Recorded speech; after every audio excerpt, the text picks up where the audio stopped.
ভাই এই মুহূর্তে সবথেকে বড় খবর আপনারা জানেন যে ফুরফুরা শরীফের পীরজাদাদের নিয়ে মুরব্বি চাচাদেরকে নিয়ে কুমন্তব্য করছে শওকত মোল্লা। আপনারা জানেন ভাই, বলা বলি কথা আপনারা দেখতে পাচ্ছেন। ফুরফুরা এসে মানুষের কাছে সত্যটা তুলে ধরা। এখন যা বাংলায় যা পরিস্থিতি হয়েছে সেটা নিয়ে আপনাদের কাছে আলোচনা করব। আমি ফুরফুরা এসে বক্তব্যটি মনোযোগ দিয়ে শুনবেন।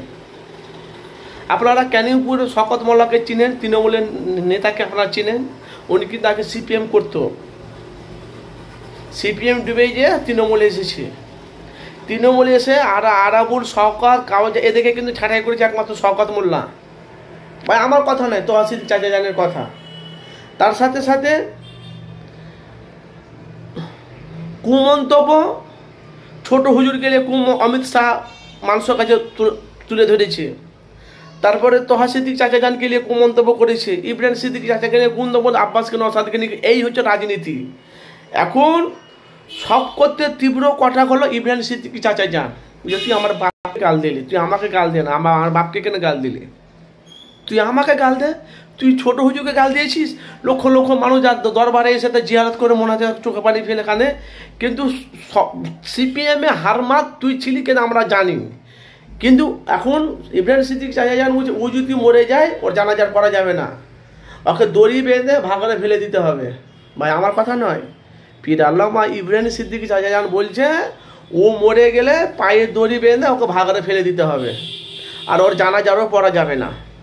এটা ফুরফুরা শরীফ থেকে ফতুয়া। আপনারা জানেন যে পশ্চিমবাংলায় কোথাও ফতুয়া যদি কেউ যদি লাই সেটা হলো ফুরফুরা শরীফ থেকে ফতুয়া লাই। আপনারা জানেন যে ফুরফুরা শরীফে যে ফতুয়াটা দিতে সাকসেসফুল। এখন বলা বলি কথা, শওকত মোল্লার বউ তালাক হয়ে গেছে, ওনাকে আবার পুজো মণ্ডপে যে উনি মানে পুজো করছে, ঢোল বাজাচ্ছে, সব রকম মানে করছে। এদের ফুরফুরা শরীফে এদের ফতুয়া হলো এরা ইসলাম থেকে খারিজ হয়ে গেছে, এর বউ তালাক হয়েছে, মমিন কাফেরের সাথে বিয়ে হতে পারে না। এটা ইব্রাহিম সিদ্দিক চাচাজান বলছে ভাই। আর আমাদের কাজ হলো বলা বলি কটা ভাই, আমাদের কাজ হলো মানুষের কাছে সত্যটা তুলে ধরা। এখন ক্যানিংপুরে শওকত মোল্লা কাজটা করছে পারফেক্ট না পারফেক্ট সেটা শওকত মোল্লা জানে, আর ভাঙড়ে না ক্যানিংপুরের লোক জানে।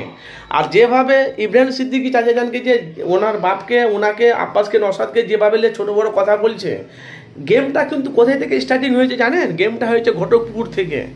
12 রবিউল আউয়ালে ঘটকপুকুর থেকে জাহান নামের কুকুর বলেছে, সেই থেকে তীব্র।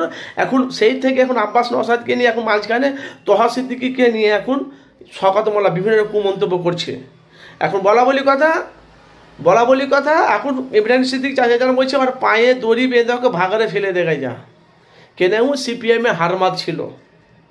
ভালো করে বুঝবে, আমার কাজ হলো ভাই মানুষের কাছে সত্যটা তুলে ধরা।